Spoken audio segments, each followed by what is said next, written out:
Hello students, welcome to unique classes of right way. आज बच्चे हम लोग क्लास नाइन्थ में हैं। चैप्टर 1 के, और आज हम लोग करने जा रहे हैं हिस्टोग्राम एंड ट्रिम्ड मीन। वैसे तो इस बार के सिलेबस में सिर्फ सेक्शन 1.1 लिखा हुआ है, लेकिन डीयू में सालों साल से यही चलता चला आ रहा था कि हिस्टोग्राम और ट्रिम्ड मीन दो इंपॉर्टेंट टॉपिक जरूर कराते थे। कि ट्रिम्ड मीन का भी यूज चैप्टर 6 में एक बार होगा। मीन जो करते हैं ना डेटा का, तो ये टेक्निक चैप्टर 6 में यूज होगा। अगर सिलेबस में नहीं है तो भी हम लोग आपको ट्रिम्ड मीन पढ़ाएंगे, क्योंकि वहाँ चैप्टर 6 में जब एस्टिमेटर में पढ़ेंगे तो ट्रिम्ड मीन निकाल रहे होंगे, वहाँ फिर समझाने की ज़रूरत नहीं पड़ेगी। तो आज बच्चे हम लोग हिस्टोग्राम स्टार्ट करते हैं। हिस्टोग्राम की ज़रूरत हमें कब पड़ती है? आप ज़रा याद करो, अगर आपके पास डेटा बहुत ज़्यादा हो, लार्ज वॉल्यूम में डेटा हो, आपके पास लार्ज वॉल्यूम में डेटा हो और सबको स्टोर करना हो, तो इंडिविजुअल उतना सही नहीं लगता, क्योंकि बहुत ज़्यादा पेजेस लग जाएंगे। और डिस्क्रीट भी तभी यूज करते हैं जब कोई data same to same repeat करता है। डिस्क्रीट हम कब यूज करते हैं? When a particular value of x is being repeated so many times, तभी तो x के सामने f बनाएंगे। लेकिन अगर डेटा में कोई एक वैल्यू रिपीट नहीं हो रहा, डेटा मोर और लेस क्लोजर टू मतलब एक रेंज में आ रहे हैं, जैसे 500 600 के बीच में बहुत सारे वैल्यूज हैं, फिर 600 700 के बीच में बहुत सारे वैल्यूज हैं, फिर 700 800 के बीच में बहुत सारे वैल्यूज हैं। जब इस टाइप का डेटा आ जाए, तब हम लोग हिस्टोग्राम सॉरी कॉन्टिन्यूस सीरीज का यूज़ करते हैं, और कॉन्टिन्यूस सीरीज में बनता है हिस्टोग्राम। तो ये जो हिस्टोग्राम है, ये ग्राफिकल रिप्रेजेंटेशन है of handling of data. Handling of data तीन तरीके से करते हैं बच्चे हम लोग, इंडिविजुअल, डिस्क्रीट एंड कॉन्टिन्यूस। तो हम लोग कॉन्टिन्यूस टाइप के डेटा पे आ रहे हैं। ठीक है, तो अब देखना जरा, अगर आपके पास बुक है रिवोर की या फिर रीडिंग है, तो आप निकाल सकते हो पेज नंबर 19, अगर दिया हुआ है तो। पेज नंबर 19, और यहाँ देखो, सबसे पहले हम लोग पढ़ेंगे कि ये सेक्शन 1.2 है। ये सबको कंबाइंड ही पढ़ा दे रहे हैं, 1.2 3 4 सबको एक साथ ही पढ़ा देते हैं। ठीक है, इसमें आपको मिल जाएगा हिस्टोग्राम। आखिर हमें हिस्टोग्राम की ज़रूरत कब पड़ती है? हिस्टोग्राम की ज़रूरत कब पड़ती है?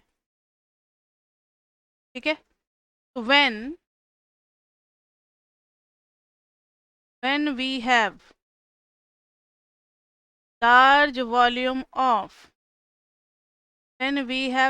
volume of data and we store in a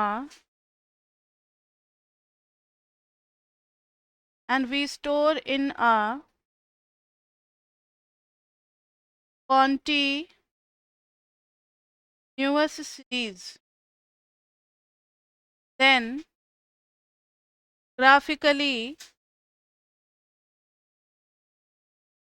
it is a histogram।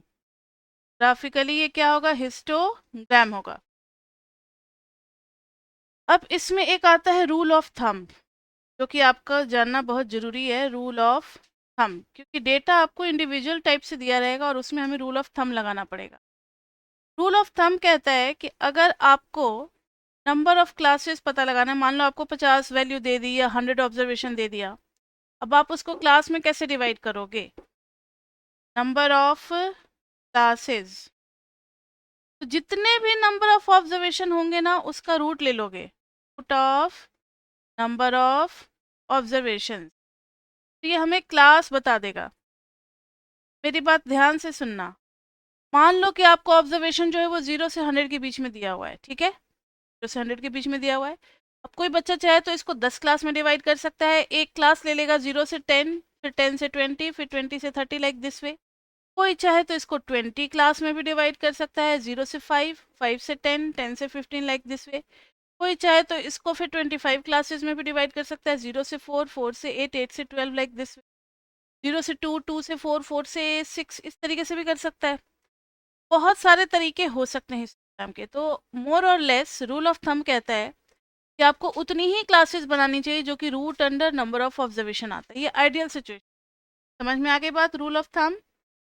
तो रूल ऑफ थंब के अकॉर्डिंग हम लोग नंबर ऑफ क्लासेस पहले डिसाइड करेंगे, और जब नंबर ऑफ क्लासेस आ जाएगा तो क्लास विड्थ, जैसे अगर 0 से 100 आपके पास वैल्यूज़ है और उसको 10 क्लासेस में डिस्ट्रीब्यूट करना है, तो आप क्लास कैसे बनाओगे? 0 से 100 में जो गैप है वो 100 है, उसको 10 से डिवाइड कर दोगे तो हर क्लास का गैप आ जाएगा 10 10 10 10 10। तो क्लास विड्थ का फॉर्मूला हो जाएगा largest value minus smallest value divided by number of classes. कितने क्लास में डिवाइड करना है, ठीक है। उसके बाद से आपको एक क्लास का विड्थ पता लग जाएगा, तो आप स्टार्ट कहाँ से करोगे, वहां से लेकर के वहां तक एक क्लास बना लोगे। तो बहुत अच्छे से समझने के लिए एक एग्जाम्पल करना जरूरी है, सिर्फ हिस्टोग्राम बनाने से ही काम नहीं चलेगा। हम लोग को अगर इंडिविजुअल का ऑब्जर्वेशन दिया हुआ है तो उससे पहले क्लास बनाना सीखेंगे। क्लास बनाने के बाद फिर कुछ टाइप के क्वेश्चंस होंगे कि what is the frequency of having, what is the number of observation which is less than such and such data, which is more than such data, which is between this and this data। तो ऐसी कुछ बातें हैं जो relative frequency के basis पे हमें करना है। एक क्वेश्चन हम आपको कराने जा रहे हैं जो कि बहुत इंपॉर्टेंट है, आप लोग ध्यान दें। आपके पास रीडिंग है तो उसमें निकाल ले, पेज नंबर 19 फर्स्ट चैप्टर का निकाल लिया सबने? निकाल लिया या नहीं? क्योंकि क्वेश्चन काफ़ी लेंदी है, उतना बड़ा लिखना पॉसिबल नहीं है स्क्रीन पे। 1.110 है या नहीं पेज नंबर 19 उसमें? देखना जरा, दिया हुआ है इंफॉर्मेशन। अब बच्चे आपके पास बुक है तो बहुत बढ़िया, बुक नहीं है तो भी कोई प्रॉब्लम नहीं है, आप बस ध्यान से सुनो। Power companies need information about customer uses to obtain accurate forecast of demand. ठीक है, पावर कंपनी जो है वो डिमांड को स्टडी करना चाहती है कि कंज्यूमर का कितना डिमांड है। Investigator from Wisconsin power and not there in, बच्चे कोई बात नहीं, चलो छोड़ो। Investigators from Wisconsin power and light, example number है 1.10। अगर आपको मिल जाता है तो अच्छी बात है, नहीं तो आप सुनो बस। ये सोर्स ऑफ डेट चैप्टर 1 ही गायब कर रखा है रीडिंग से।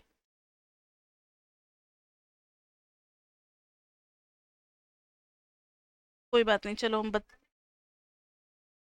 हाँ, रीडिंग्स में नहीं होगा ना, जब ये सिलेबस में इस बार इंक्लूड नहीं किया तो कोई बात नहीं, चलो यहाँ देख लो। Investigators from Wisconsin Power and Light determined energy consumption during a particular period for a sample of 90, यानी n कितना है 90 गैस हीटेड होम्स, यानी ऑब्जर्वेशन जो है वो हमें 90 दे रखा है। And adjusted consumption value was calculated as follows. ठीक है, ये सारा कुछ है और क्वेश्चन में डेटा आपका इस तरीके से दिया हुआ है 2.97, 4.00, 5.20, मतलब पहले वाले रो में 1 2 4 5 6 7 8, तरीके से 1 2 3 4 5 6 7 8 9 10, और फिर 1 2 3 4 5 6 7 8 9, और इसका लास्ट वैल्यू है 18.26, के पहले है 16.90। अच्छी बात यह है कि ये डेटा ना जो हमें इंडिविजुअल दे रखा है ये ऑलरेडी असेंडिंग ऑर्डर में करके दिया हुआ है। डिवोर में ऐसे ही बड़े बड़े क्वेश्चंस मिलेंगे आपको, इसलिए रीडिंग सामने रहना बहुत ज़रूरी है जब भी हम कोई क्वेश्चन कर रहे होंगे, क्योंकि उतना बड़ा क्वेश्चन क्लास में कॉपी करना बहुत मुश्किल है। ये 90 ऑब्जर्वेशंस हैं आपके, ये 90 ऑब्जर्वेशंस हैं आपके, ठीक है। अब इसका हिस्टोग्राम बनाना है हमें और कुछ बातों का जवाब देना है। A part, what is, what is, आप लोग भी बच्चे क्वेश्चन नोट कर सकते हैं, कोई दिक्कत नहीं है। What is proportions of observations less than 9। के बाद से है what is proportion of observation at least 15। सी में है what is proportion of observation at most 7। What is proportion of observation between 7 and 13 inclusive. ठीक है, और फिर लास्ट में पूछा है कि का डिस्ट्रीब्यूशन किस टाइप का है। Find nature of distribution. Nature of distribution, मुझे किसी का माइक ऑन है, आप लोग म्यूट कर लें। Find the nature of distribution, nature में वही हम स्क्यूनेस और कर्टोसिस के बारे में बताएंगे। ठीक है, विथ हिस्टोग्राम, हिस्टोग्राम के हेल्प से हमें बताना है। ये टोटल 5 पार्ट्स है जो कि हम लोग करने वाले हैं, लेकिन उससे पहले मुझे बताओ कि नंबर ऑफ ऑब्जर्वेशन कितना है। अभी बच्चे हम लोग हिस्टोग्राम कर रहे हैं, हिस्टोग्राम बनाना और बहुत सारी चीज़ों का जवाब देना। एन है हमारा 90। तो सबसे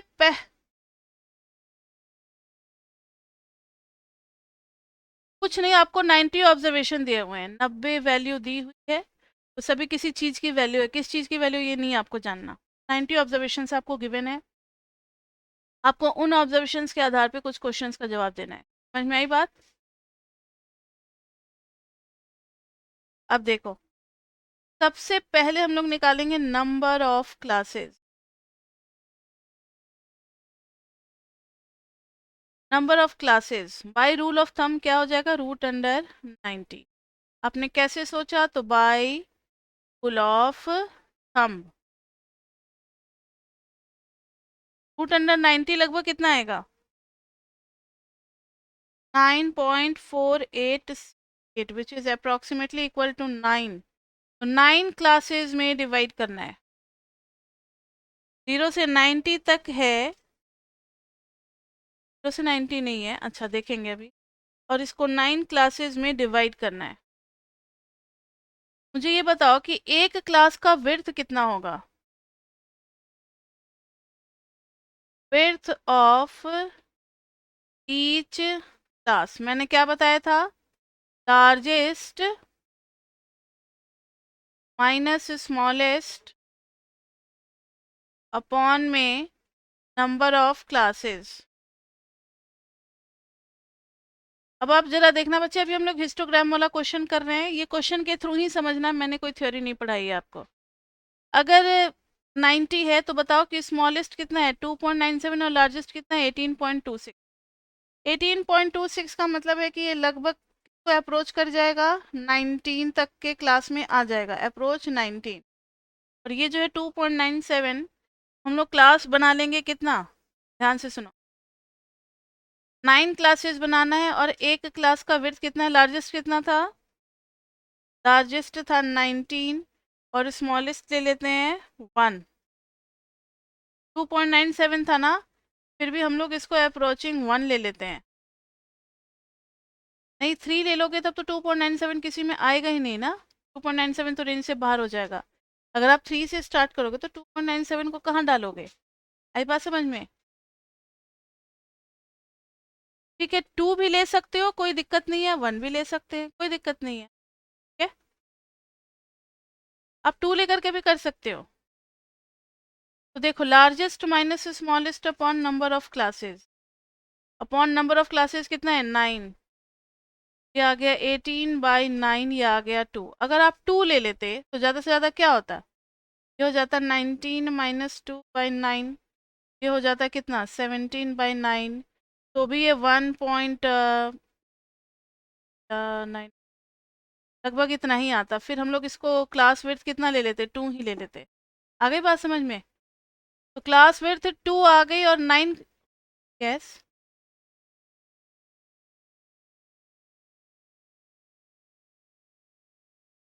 मतलब 2.97 को रेंज में क्यों ले रहे हैं, अभी समझ में आ जाएगा। क्योंकि हमें क्लास बनाना है और उस क्लास में इस पूरे 90 वैल्यूज़ को एडजस्ट करना है फ्रीक्वेंसी के साथ। अच्छा, अगर आप क्लास ही स्टार्ट करते 3 से 5, 5 से 7, तो फिर जब टैली मार्क्स बनाते, 2.97 किसके अंदर डालते, किस क्लास में डालते? क्लास ही नहीं है आपके पास जिसमें 2.97 को आप डाल सको। आई बात समझ में? लेकिन लेकिन अगर आपके पास 1 से 3 है तो इसके अंदर आ जाएगा ना 2.197, तो 1 आ जाएगा टैली मार्क्स में। आई बात समझ में? अब देखो, अब क्लास बनाने वाले हैं। पता लग गया कि अब क्लास कितनी बननी है, 9 क्लासेस बनाना है, और हर क्लास का विड्थ कितना रखना है, 2। तो क्लास बना रहे हैं। मान लो पहला बना लिया 1 से 3, दूसरा बना लिया 3 से 5, तो दो दो का गैप रखना है, 5 to 7, 7 to 9, 9 to 11, 11 to 13, 13 to 15, आ जाएगा 15 टू 17, 17 19। देखो तो 9 क्लासेस हो गई, 1 2 3 4 5 6 7 8 9, हो गया 9 क्लासेस, 9 क्लासेस हो गया। अब फ्रीक्वेंसी की बात आ रही है। मुझे ये बताओ, असेंडिंग ऑर्डर में डेटा अगर ऑलरेडी अरेंज्ड है तो 1 2 3 के बीच में तो सिर्फ एक ही वैल्यू आ रही है, वो है 2.97। तो फ्रीक्वेंसी कितनी हो जाएगी, 1। आगे देखो 3 और 5 के बीच में कोई है, बस 3 और 5 के बीच में एक ही है, 4। फिर नेक्स्ट वाला तो 5 से बड़ा हो गया, इसमें भी कितना आ जाएगा, 1। इसी तरीके से डेटा को काउंट करके देखोगे, इसमें आ रहा है कितना, 11 वैल्यूज, इसमें आ रहा है 21 वैल्यूज, इसमें आ रहा है 25, इसमें आ रहा है 17, इसमें आ रहा है 9, इसमें आ रहा है 4, इसमें आ रहा है 1। इतना तो कर ही सकते हैं, अगर हमें डेटा दिया जाएगा तो क्लास और एफ बना सकते हैं। इसके बाद से आते हैं रिलेटिव फ्रीक्वेंसी टर्म पे।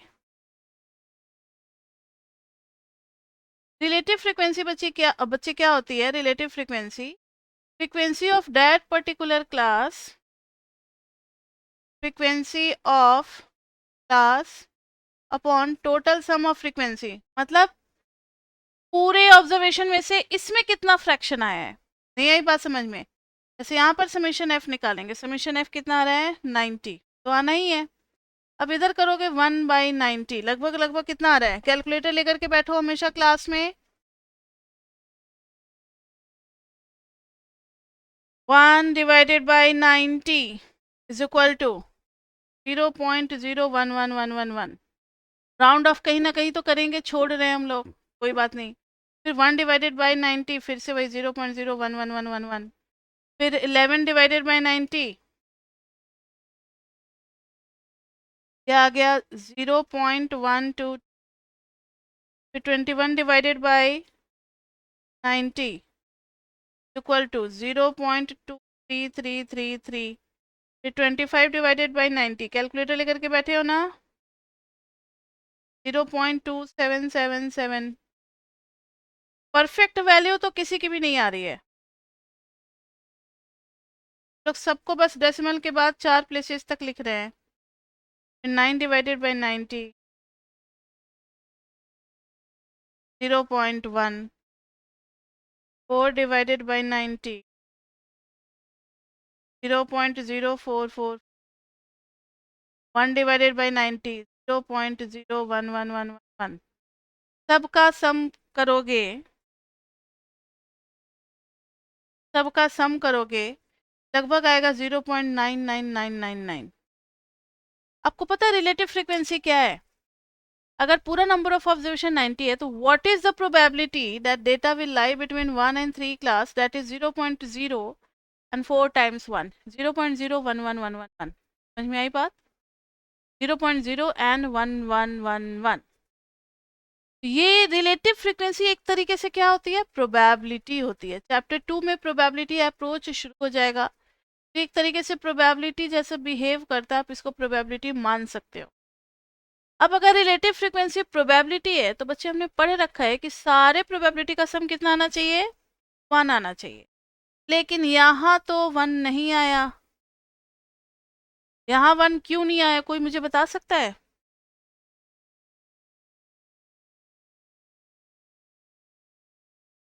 नहीं, हमने सबको फ्रैक्शन डेसिमल में लिखा है, और डेसिमल में भी राउंड ऑफ करके लिखा है, एग्जैक्ट तो लिखा नहीं है ना। अगर फ्रैक्शन में रखते ना 1/90, 1/90, 11/90, इस तरीके से रखते तब तो 1 आ जाता। लेकिन डेसिमल में राउंड ऑफ फिगर यूज किया गया है, round of figure in decimal, इसकी वजह से सबका सम जो है वो 1 नहीं आ रहा है। आई बात समझ में?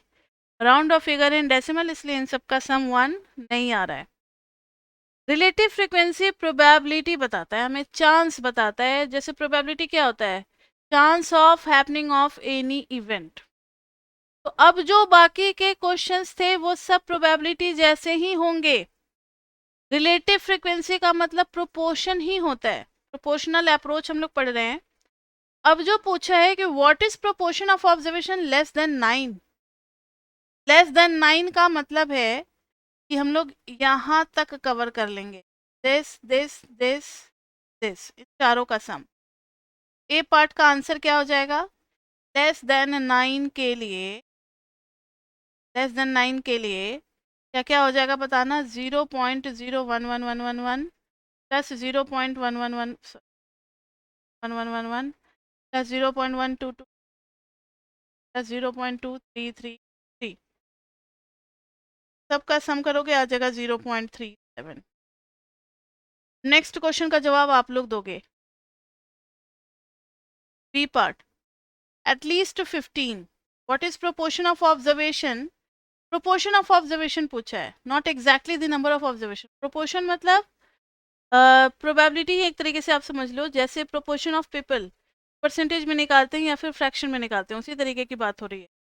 तो proportion of observation at least 15, तो बताना जरा कहाँ से लेना शुरू करेंगे, सामने में डेटा है, जल्दी बताओ।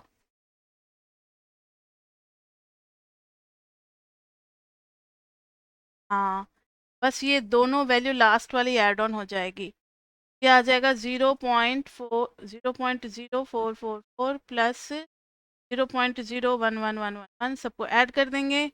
ऐड करने के बाद आ गया आपका जो भी आएगा, that will be your answer. अब है सी, सी पार्ट। सी में है एटमोस्ट 7। एटमोस्ट 7 का मतलब क्या हो गया, एटमोस्ट 7 का मतलब क्या हो गया, ये देखो, बस ये 3 ही लेना है। एटमोस्ट 7 में 7 के आगे नहीं जाना, 3 का सम आ जाएगा 0.01111, 0.011 क्या था, 0.12। D part, between 7 and 13 inclusive, ये इसी का पार्ट है। इंक्लूसिव मतलब 7 और 13 को भी लेना है, 7 से लेकर के 13 तक जाना है इन दोनों को लेते हुए, तो ये तीनों क्लास को कवर करना है, दिस तीनों को ऐड कर देंगे। समझ में आई बात।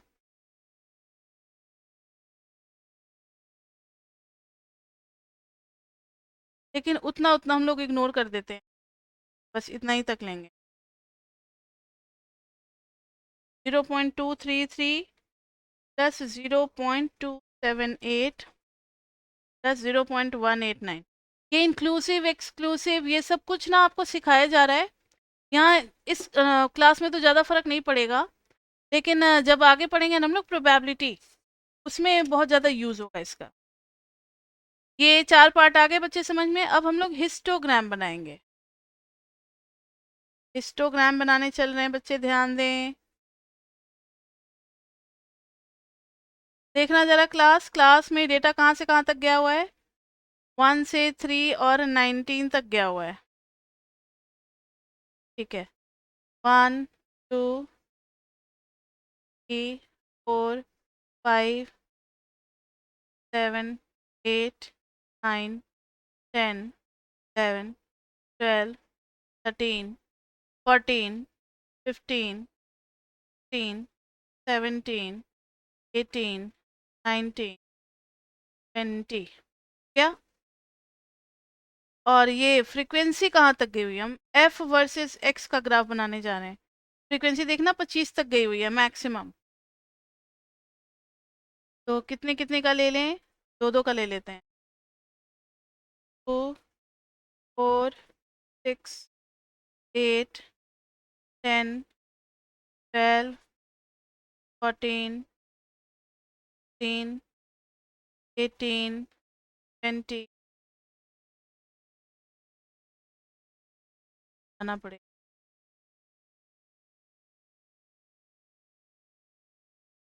अब देखना पहले वाले क्लास में जो कि 1 से 3 में था उसके लिए है फ्रीक्वेंसी 1 1 से 3 के लिए फ्रीक्वेंसी कितनी है 1 इट विल बी लाइक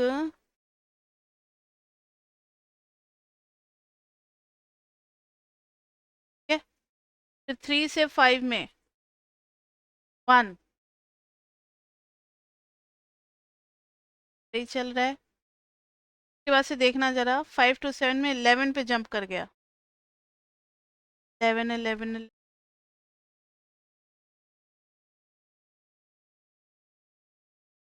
डाल दो 11 के बाद 5 to 7 के बाद 7 to 9 में है 21 इज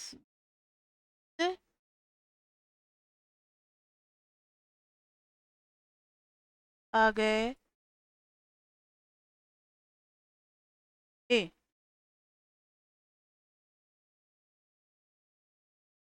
फिर है 9 to 11 25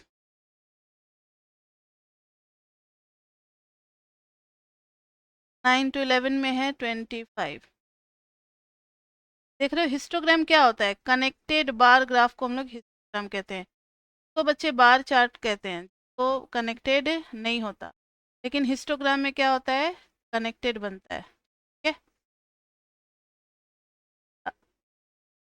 हाँ तो ये हिस्टोग्राम है वही तो कह रहे हैं ये बार ग्राफ नहीं है कौन सा कर लिया 25 वाला कर लिया अब 17 9 4 1 17 नेक्स्ट में अब 17 पे जाना है 9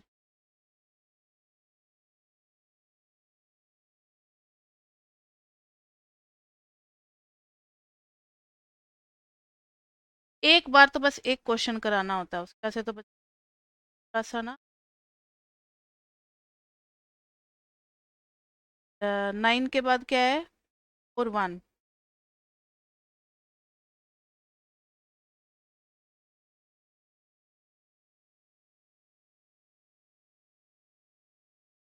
बन गया हिस्टोग्राम अब आपको क्या करना है इनके जो मिडिल पॉइंट है ना हर टावर का मिडिल पॉइंट जो है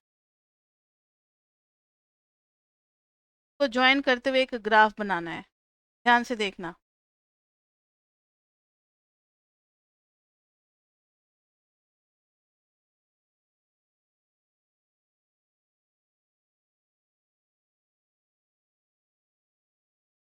आपको क्या नेचर इसका लग रहा है ग्राफ कैसा बना ऐसा बना इस टाइप के ग्राफ को क्या कहते हैं हम लोग पॉज नहीं पॉजिटिवली स्क्यूड इतना स्क्यूनेस मोमेंट कर्टोसिस पढ़ा है सब बेकार गया पॉजिटिवली स्क्यूड और एक ही पिक है तो यूनी मॉडल ये नेचर आपको बताना है यूनी मॉडल और पॉजिटिवली स्क्यूड लेप्टोकर्टिक प्लेटिकर्टिक का ज़्यादा पता नहीं लग रहा तो यूनी मॉडल और पॉजिटिवली स्क्यूड अब आपको क्या क्या हिस्टोग्राम मिल सकते हैं इस क्वेश्चन में तो चलो ये मिला अब आपको पता ही है मैंने पढ़ा रखा है इसीलिए अगर ऐसा बनेगा तो फिर नेगेटिवली स्क्यूड और अगर बिल्कुल सिमेट्रिकल बन जाएगा तो नो अभी बता रहे हैं कभी कभी ऐसा बन जाएगा ऐसा बनेगा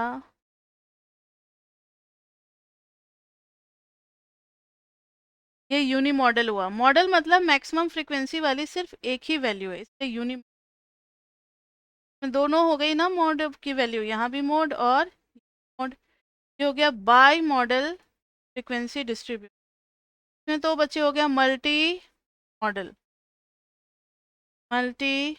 डिस्ट्रीब्यूशन समझ में आ गई बात तो हिस्टोग्राम में इतना ही करना है आपको एक डेटा अरेंज करके दे देगा काफ़ी सारा कुछ आपको रूट अंडर एन करके क्लास कितने नंबर ऑफ क्लासेस होंगे पता लगा लेना है सबसे छोटी वैल्यू ढूंढ करके सबसे बड़ी वैल्यू ढूंढ करके और फिर क्लास विड्थ पता लगा लेना है आपको क्लास खुद बनाना है फ्रीक्वेंसी ढूंढ करके चेक करके लिखनी है फ्रीक्वेंसी के बाद रिलेटिव फ्रीक्वेंसी लिखनी है उसके बाद से फिर जो क्वेश्चन पूछा रहेगा वो करना है हिस्टोग्राम आप बना लोगे उसका ऐसे नेचर आपको पता लग जाएगा मिड मिड वैल्यू को ज्वाइन करने के बाद तो इतना सब कुछ था हमारा किसमें, हिस्टोग्राम में।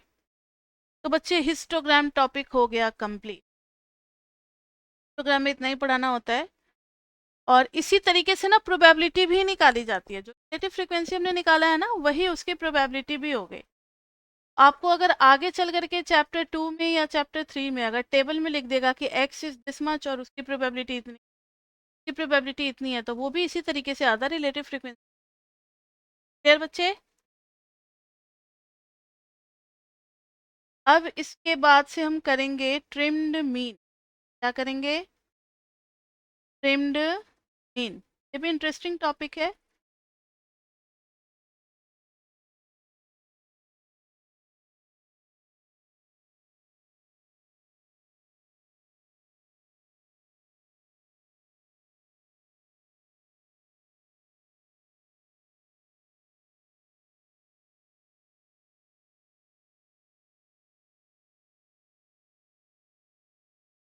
बच्चे हम लोग नेक्स्ट टॉपिक करने चल रहे हैं ट्रिम्ड।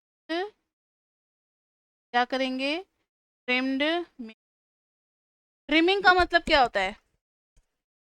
कटाई छटाई काटो और जो अनवांटेड ग्रोथ है उसको निकाल दो। प्लांट का ट्रिमिंग लोग करते हैं, बड़े बड़े सीजर लेकर के उसको शेप देते हैं। बियर्ड की ट्रिमिंग करते हैं, हेयर की ट्रिमिंग करते हैं। तो ट्रिमिंग का मतलब होता है कि कट करके कुछ जो एक्स्ट्रा लेंथ है उसको हटा देना। वैसे ही यहाँ भी है, डेटा में कोई एक्स्ट्रा लेंथ जो होता है एक्सट्रीमिटीज, उनको हटाने के लिए हम लोग ट्रिमिंग वर्ड का यूज करते हैं। ठीक है, तो हटाने के लिए किसका यूज करते हैं? ट्रिमिंग वर्ड का। तो यहाँ पर ट्रिम्ड मीन पढ़ना है। मीन तो निकालना आपको आता है बेसिकली, हमने सब कुछ कर रखा है, individual, discrete, continuous, mean, median, mode सब कर रखा है। लेकिन अब हम लोग ट्रिम्ड मीन सीखेंगे। ठीक है, तो एक क्वेश्चन है आपके बुक का, जिसे हम लोग सीख लेंगे। एग्जाम्पल 33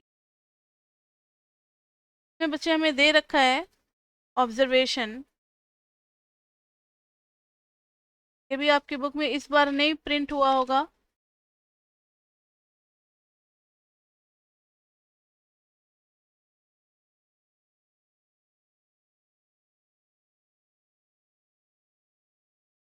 कोई बात नहीं, हम आपको हेल्प कर देंगे। एग्जाम्पल 33 में ना इस तरीके से डेटा हमें दिया हुआ है। 590, 815, 575, 608, 350, 1285, 408, 540, 555, 79।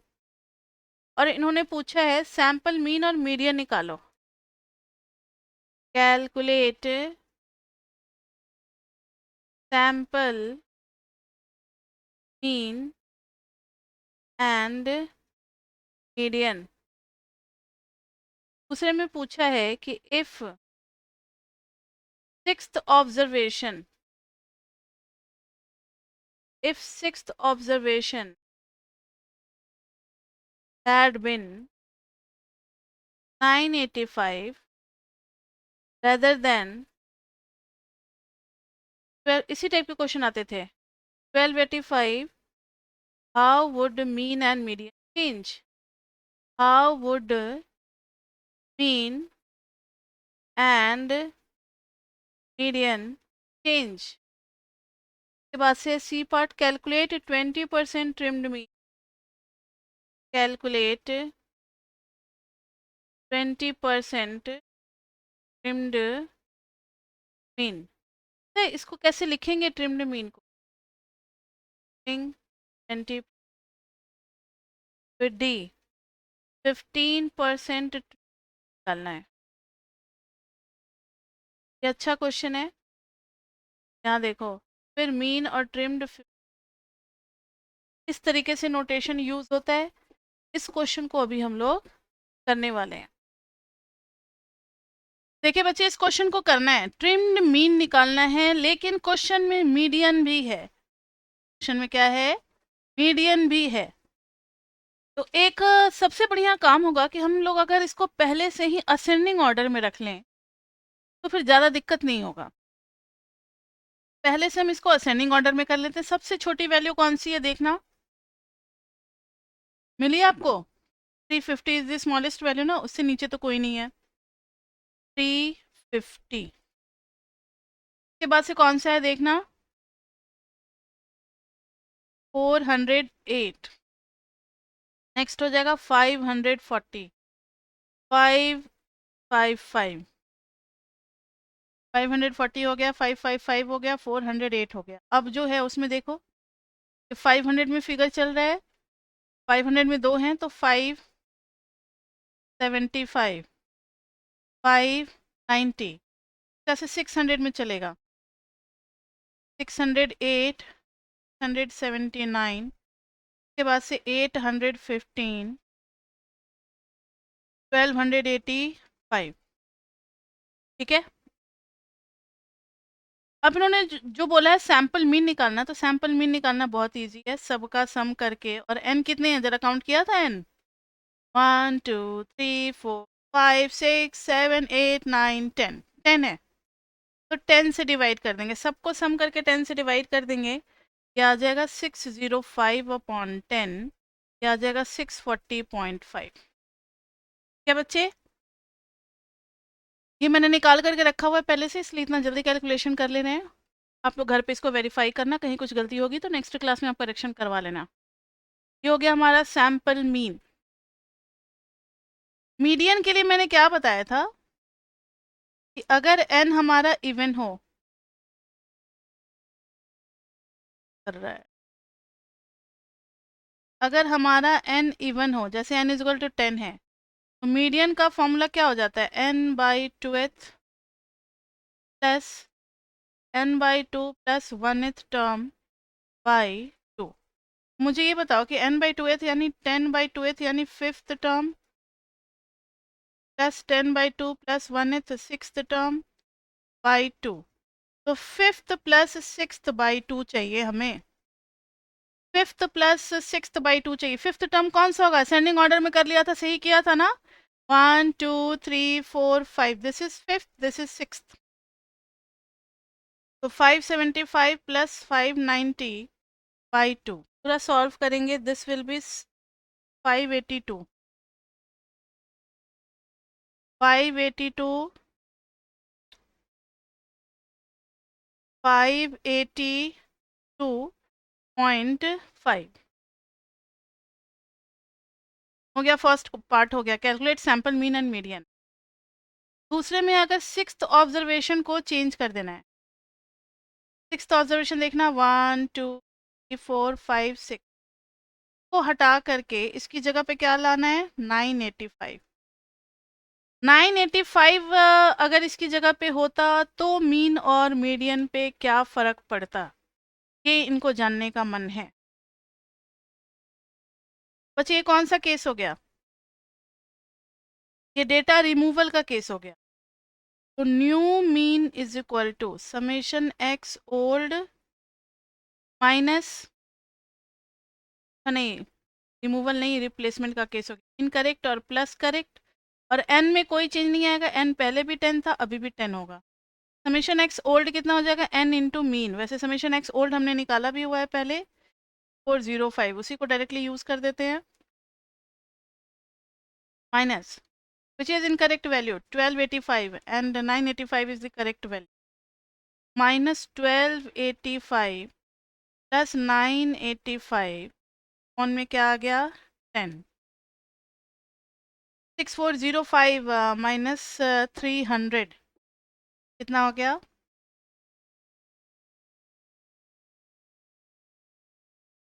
जो भी हुआ और 10 से डिवाइड कर दिए तो 6105 था तो 610.5 द न्यू मीन।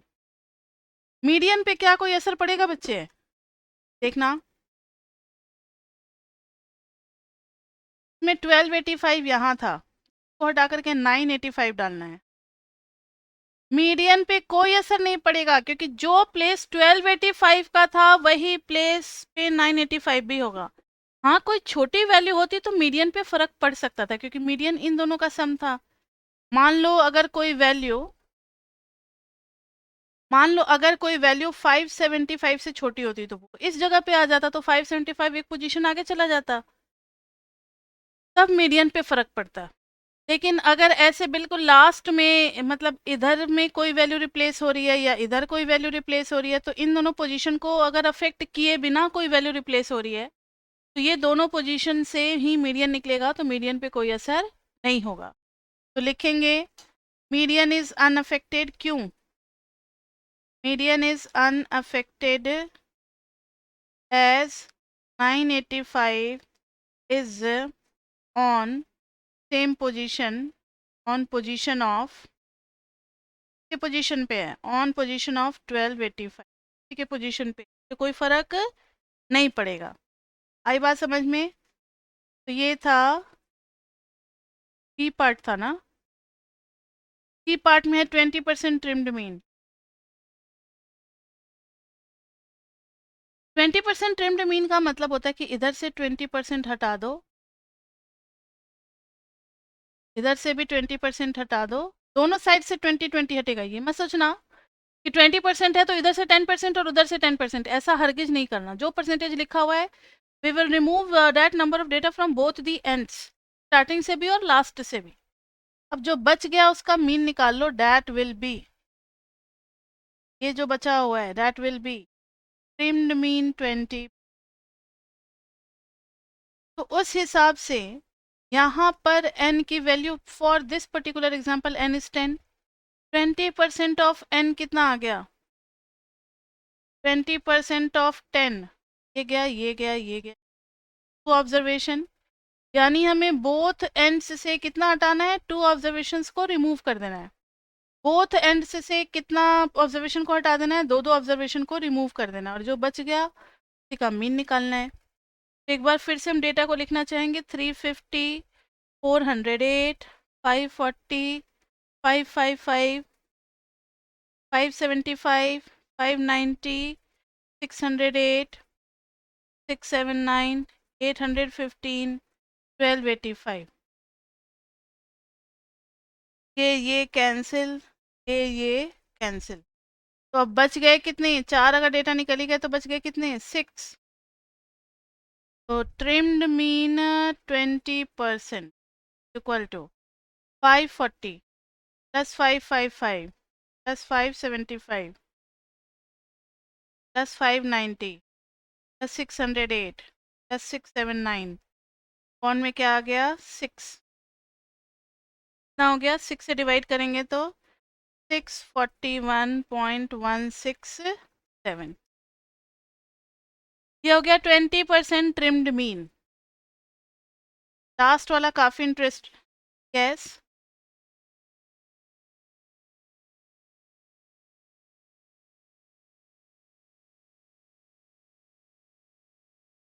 अच्छा, यहाँ देखो, जब n इज इक्वल टू 10 है तो 10 ऑब्जर्वेशन में से 20% स्टार्टिंग का और 20% लास्ट का हमें रिमूव करना है। तो 10 का 20% कितना होता है? 2 ऑब्जर्वेशंस। तो स्टार्टिंग का 2 हटा देना है, दिस एंड दिस रिमूव, फिर इधर से इसको और इसको रिमूव कर दो, स्टार्टिंग के 2 और लास्ट के 2। अब जो बच गया उसका मीन निकाल लो। बच गया ये 6 ऑब्जर्वेशन, पूरे 6 का सम निकाल लिया और फिर 6 डिवाइड कर दिया। यह आ गया हमारा ट्रिम्ड मीन 20। क्लियर? अब देखो, ट्रिम्ड मीन हमें 30% निकालना है बच्चे, अब मजा आएगा।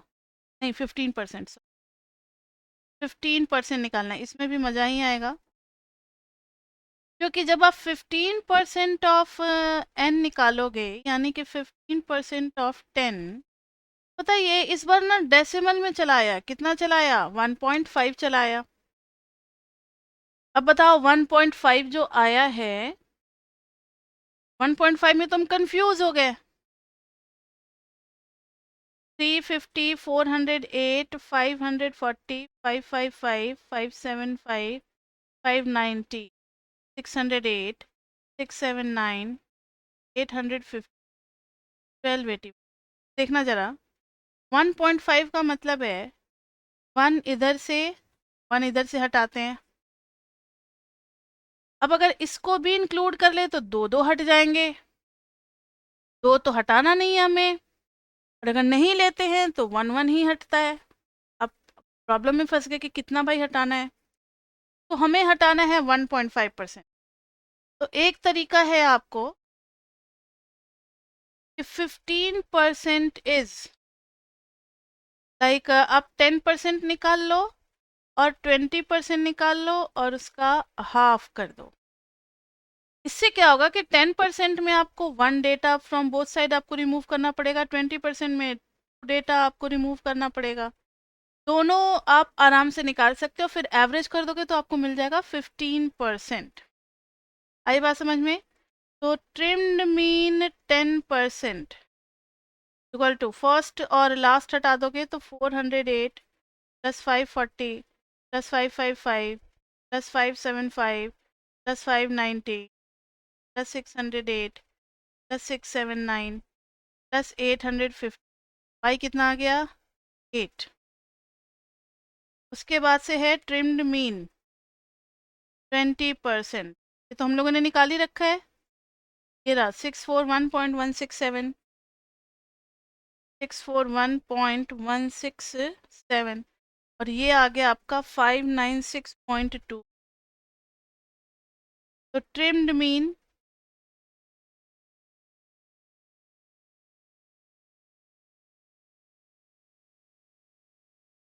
ध्यान से देखना, trimmed mean 15% is equal to trimmed mean 10% plus trimmed mean 20% by 2। 10% का आ गया 596.25 प्लस 641.167 बाई 2 प्लस सॉल्व किया, ये आ गया 618.7085। तो और भी बहुत टाइप के ट्रिम्ड मीन होते हैं, लेकिन आपको इतना ही जानना बहुत काफ़ी है, इससे ज़्यादा जानने का ज़रूरत नहीं है। अगर ट्रिम्ड मीन आ जाता है तो पिछले साल के वीडियो में मैंने एक दो क्वेश्चन और भी कराए हुए हैं, लेकिन आपके तो सिलेबस में इस बार डाला ही नहीं है ट्रिम्ड मीन। इस बार सिलेबस में नहीं डाला है, हम लोगों ने बस कॉन्सेप्ट के लिए पढ़ा दिया, क्योंकि ये सारी चीज़ें चैप्टर 6 में यूज़ होती है।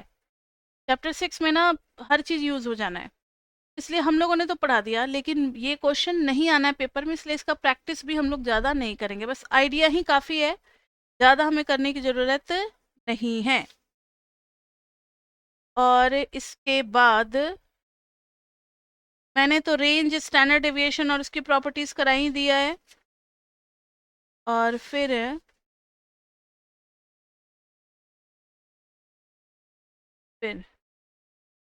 एक दो क्वेश्चन और इम्पोर्टेंट बचते हैं, जैसे आपके बुक से क्वेश्चन नंबर 65,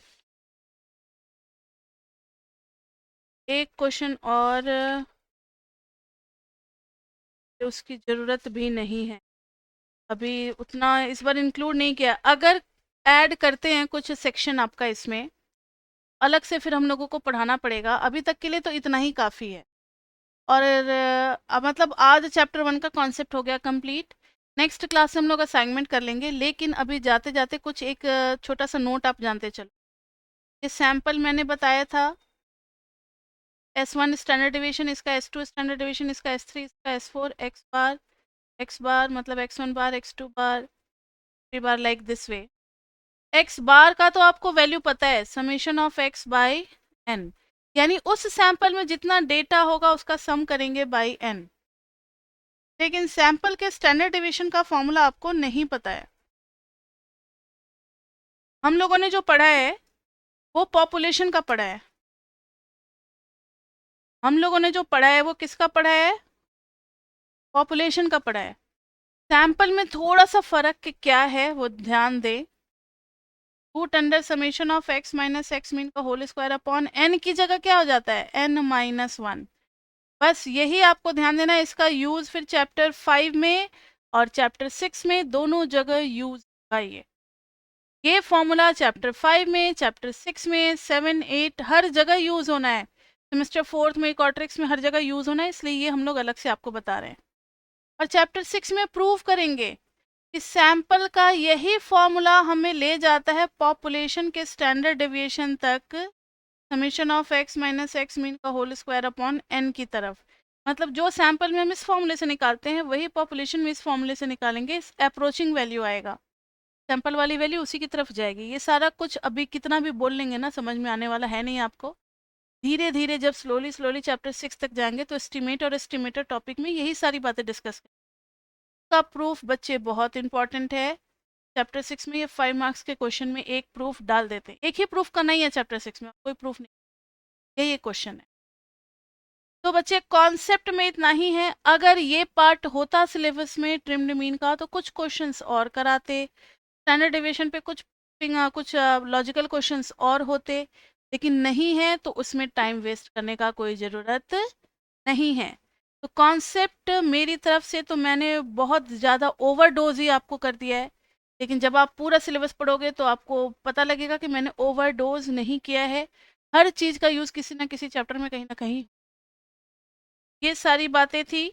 अब हम लोग नेक्स्ट क्लास से बच्चे कंटिन्यू करेंगे अपने चैप्टर 1 के असाइनमेंट के साथ।